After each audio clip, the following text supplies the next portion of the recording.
What if I told you that the highest command of Allah is not to pray harder, not to struggle more, not to do more good, but to do nothing, not laziness, not giving up, not abandoning your faith? Ibn ʿArabi, the great Sufi master, called this the deepest station of the soul, where surrender is complete, the ego dissolves, and Allah acts through you in ways you cannot imagine. Today, I'm going to take you on a journey into the 7 most powerful lessons of Ibn ʿArabi.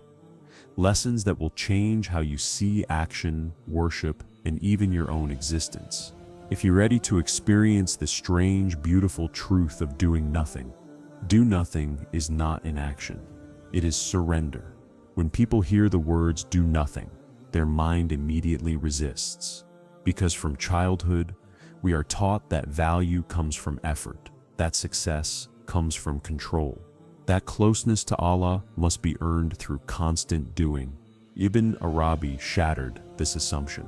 He did not call people to abandon action. He called them to abandon ownership of action. There is a vast difference. You see, most of our suffering does not come from what we do. It comes from the belief that we are the ones doing it. We plan, we struggle, we push, and then we say, why is Allah not answering me? Ibn ʿArabi would say, because you never stopped answering yourself. Do nothing begins when the heart releases its obsession with control, when the inner voice that says, I must make this happen, becomes silent. This silence is not passivity, it is awareness. You still move, you still work, you still pray, but something radical changes inside you. You no longer believe the power comes from your effort. You no longer imagine your intelligence, your strategy, or your struggle as the source. You begin to witness that every movement is already written, every breath is already given. Every opening comes only when Allah opens it. At this level, surrender is not a concept. It becomes a lived reality. You stop arguing with destiny. You stop negotiating with the future. You stop demanding guarantees. You act because action appears through you, not because you believe you are in control. This is why Ibn ʿArabi said that true surrender is rare, because most people want Allah's help without releasing their authority. They say, I trust Allah, but inside, they are gripping the wheel with fear. Do nothing means letting go of the wheel internally. It means allowing Allah to be the doer, while you become the place where His will unfolds. And when this happens, something extraordinary occurs. Anxiety weakens. Fear loses its grip. Outcomes stop defining your worth, because you are no longer working for Allah's will. You are resting inside it. This is the beginning of real freedom, and this is only the first step. 2. The greatest veil is I am doing. Ibn ʿArabi said something that unsettles the ego at its core. The greatest veil between the servant and Allah is not sin, is not ignorance, is not even desire. It is the sentence, I am doing. As long as a person believes they are the independent doer, they remain veiled from witnessing Allah as the only actor. Most people assume that wrongdoing distances them from Allah. Ibn ʿArabi revealed something more subtle. A person may pray, fast, give charity, and speak about God constantly, yet still be far. Not because of what they do, but because of who they believe is doing it. Every time the heart claims authorship, it builds a wall. I chose. I decided. I succeeded. I failed. These words seem harmless, but hidden inside them is a quiet declaration of separation. Ibn ʿArabi did not deny human responsibility. He denied independent agency. He taught that all actions flow from one source, and the human being is the locus where those actions appear, like a mirror reflecting light. The mirror does not produce the light, yet without the mirror, the light is not seen. This is the paradox. When a person says, I am doing, they unconsciously claim the light for the mirror, and that claim creates distance. Do nothing means dissolving this claim. It means watching actions arise without attaching identity to them. You speak, but you do not say, "This is my power." You choose, but you do not say, "This is my will." You succeed, but you do not say, "This is my greatness." At this level, life becomes witnessing. You observe thoughts coming and going. You see decisions forming. You feel movement happening through you. And slowly the sense of a separate doer weakens. This is not philosophy. It is a shift in perception. When the I steps aside, Allah becomes visible in every moment, not as an idea, not as a belief, but as presence. This is why Ibn ʿArabi warned that the ego can survive even worship, because worship that strengthens the sense of I deepens the veil instead of lifting it. Do nothing here means this: let actions happen, but let the claim disappear. When the claim disappears, the veil dissolves, and what remains is the silent recognition that there has never been anyone acting except Allah. 3. Stillness is a higher station than struggle. Most people believe the path to Allah is a path of constant effort, more prayer, more discipline, more struggle, more self-control. And for many, this is necessary at the beginning. But Ibn ʿArabi taught that struggle is not the destination. It is only a doorway. There comes a point where struggle itself becomes a veil, because struggle implies resistance, and resistance implies separation. As long as you feel you are moving toward Allah, you have not yet realized that Allah has always been closer to you than your own breath. Stillness is not inactivity. It is alignment. It is the state where the heart stops chasing and begins witnessing.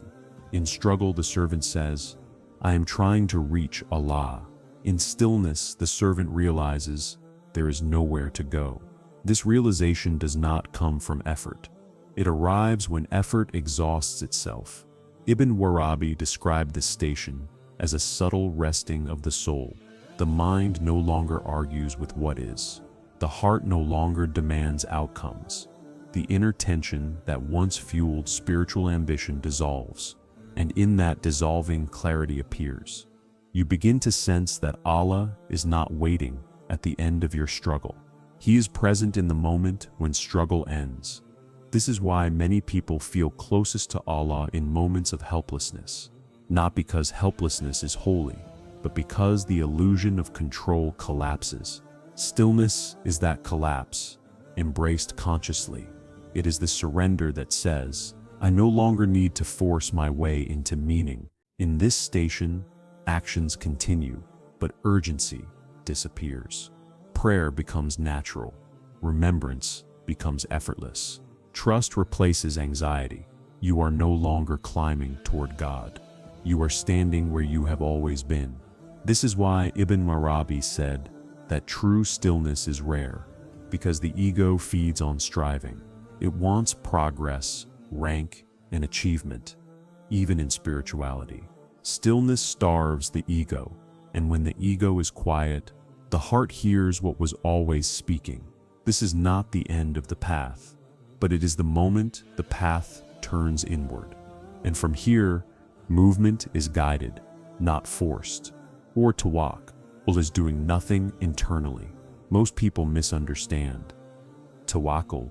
They think it means abandoning effort, waiting passively, or refusing to plan. Ibn ʿArabi taught something far more demanding. True tawakkul is not the absence of action. It is the absence of inner dependence on action. You may move in the world, but your heart does not lean on movement. You may plan, but your peace does not come from the plan. You may take means, but you do not worship the means. This is the meaning of doing nothing internally. The body acts, the mind organizes, but the heart rests. Most anxiety comes from inner attachment, not outer responsibility. We are not disturbed because we act. We are disturbed because we need our actions to succeed. Ibn ʿArabi said that as long as the heart relies on causes, it remains tied to fear, because causes are fragile. They change. They fail. Tawakkul transfers reliance from what you can see to what has always been unseen. It is the quiet certainty that whatever reaches you could not have missed you, and whatever misses you was never meant for you. When this certainty settles, something inside loosens. You stop negotiating with outcomes. You stop rehearsing failure. You stop imagining control. This does not make you careless. It makes you free. You work with sincerity, then release the result. If success comes, gratitude flows naturally. If it does not, acceptance arrives without bitterness. This is not emotional numbness. It is spiritual stability. Ibn ʿArabi described this state as inward poverty, not the poverty of lack, but the poverty of needlessness. The servant no longer needs the world to confirm them, because their heart has already settled with Allah. Do nothing here means this: let the heart stop interfering. Let it stop pulling the future toward itself.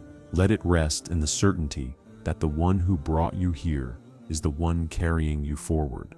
This is real tawakkul, and from this inner stillness, outer life begins to flow with surprising ease. 5. The self must become empty for Allah to appear. Ibn ʿArabi taught that Allah is never absent. Absence is not the problem. Presence is not the issue. The obstacle is fullness.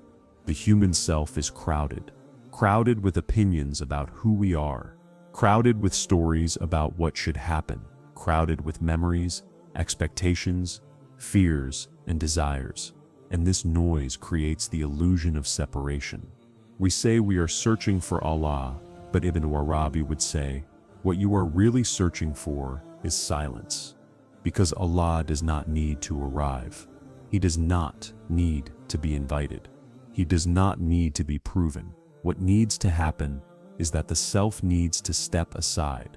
This is why Ibn ʿArabi described the self as both a veil and a doorway.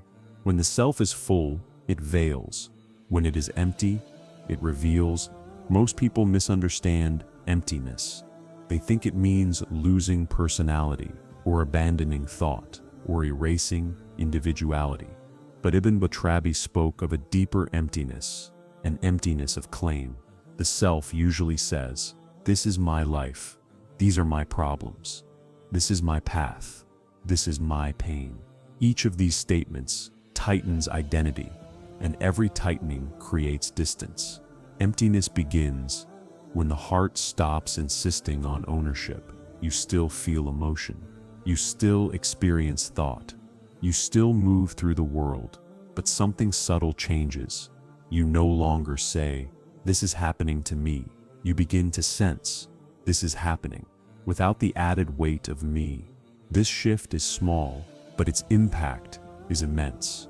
Ibn ʿArabi taught that the self is loud because it is afraid of disappearing. It believes that if it becomes silent, it will cease to exist. But what actually disappears is not existence. It is illusion. When the self becomes quiet, what remains is awareness, and awareness does not belong to the self. It is the light by which the self is seen.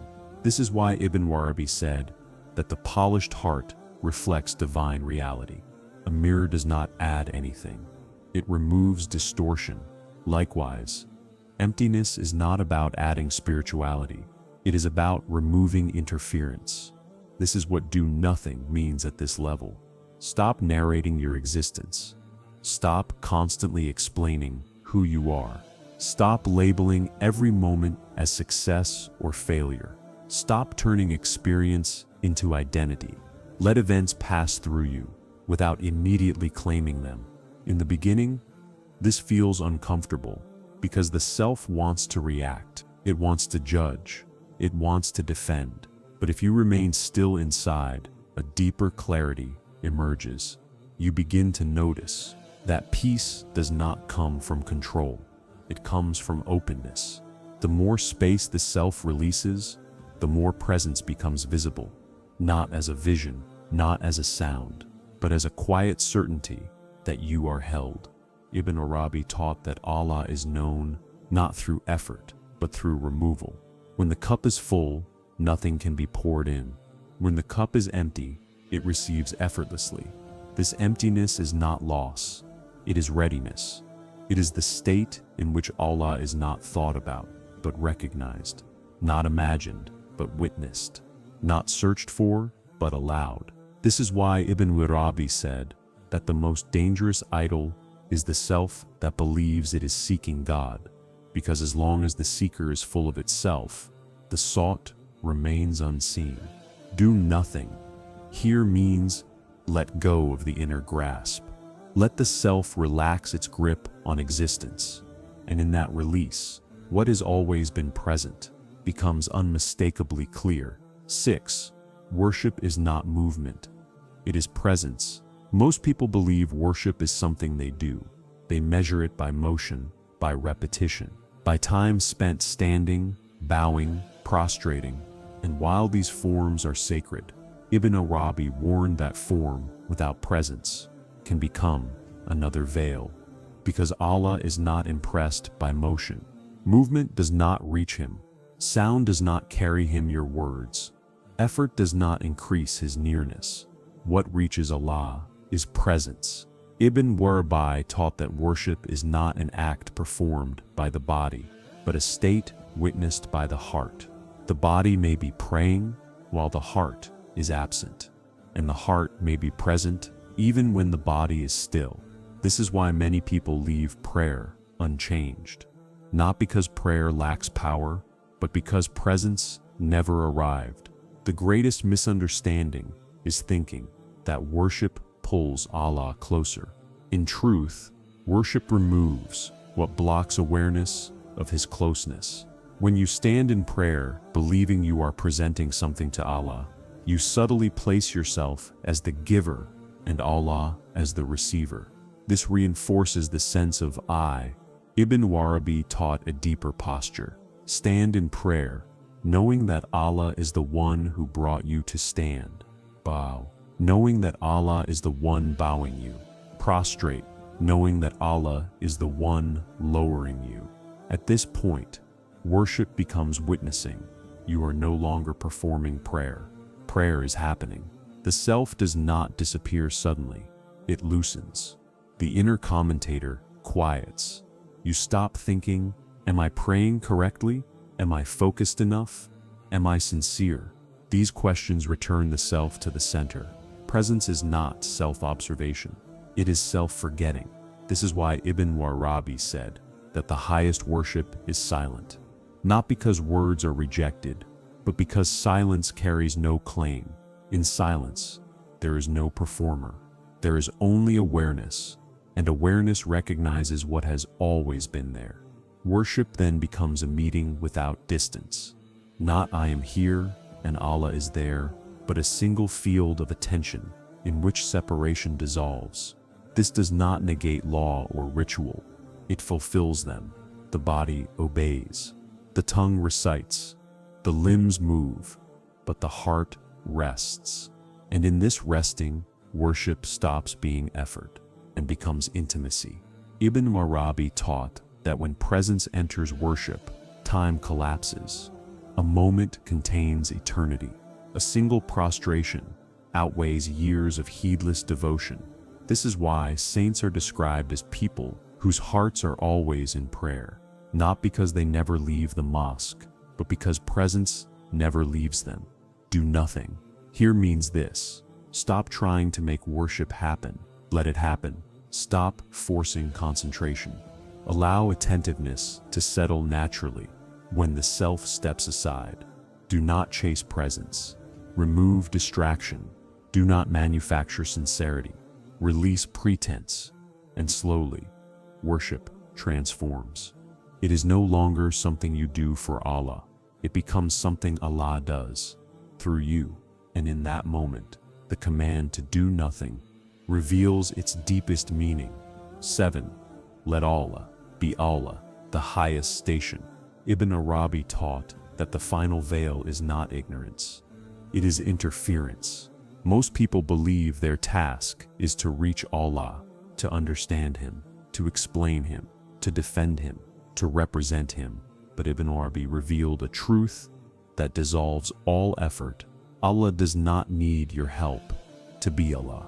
The servant Sep's deepest error is trying to manage the divine. We attempt to control outcomes in Allah's Sip's name. We justify fear using religious language. We wrap anxiety in devotion and call it responsibility. But beneath all of this is the same impulse: control. Do nothing at the highest station means surrendering even spiritual control. It means releasing the need to make sense of everything Allah does. Most suffering does not come from pain itself. It comes from resistance to meaning. We ask, why this? Why now? Why me?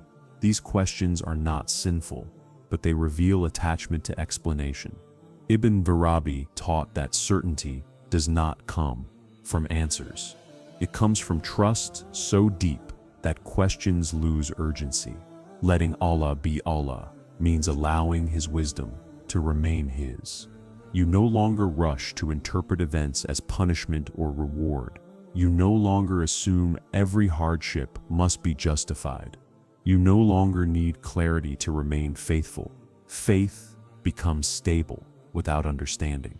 This is a terrifying station for the ego, because the ego survives by interpretation. It wants labels. It wants conclusions. It wants closure. But divine reality is not obligated to make sense to the limited mind. When the servant accepts this, something releases inside. You stop arguing with fate. You stop negotiating with destiny. You stop demanding fairness from the infinite. This does not make you passive. It makes you peaceful. At this station, action continues, but resistance ends. You work without obsession. You love without possession. You lose without collapse, because your inner stability no longer depends on outcomes. Ibn ʿArabi described this as the station of contentment, not happiness, not excitement, contentment, a quiet yes to what is. This yes is not spoken aloud. It is lived, and it changes everything. When Allah is allowed to be Allah, you no longer need to protect your image of Him. You stop defending faith aggressively. You stop fearing doubt, because faith has shifted from belief to recognition. You no longer carry God in your mind. You are carried by God in existence. This is why Ibn ʿArabi said, "The perfected servant is the most ordinary. No drama, no display, no urgency to convince. They have nothing to prove, because they are no longer trying to manage the divine relationship. They trust it." Do nothing here means let events unfold without inner resistance. Let Allah reveal Himself as He wills. Let your role be reception, not control. When this happens, fear dissolves at its root, because fear depends on the belief that something essential can be lost. But when Allah is recognized as the only constant, nothing essential is ever at risk. This is the end of striving, not because life ends, but because inner conflict does. And in that ending, the command to do nothing reveals itself not as emptiness, but as the fullest possible trust. And now you see why Ibn ʿArabi said, to truly serve Allah, sometimes the greatest action is to do nothing, to stop forcing, stop controlling, stop striving, and let the divine flow through you. Remember, this is not passivity. This is presence. This is trust. This is the place where the ego dissolves and your heart becomes a mirror for Allah's action. So take a moment, breathe. Let go of what you think you must do. Let Allah be Allah, and witness what unfolds. If this journey touched your heart, reflect on it, share it, and remember, the path of surrender is the path of true freedom.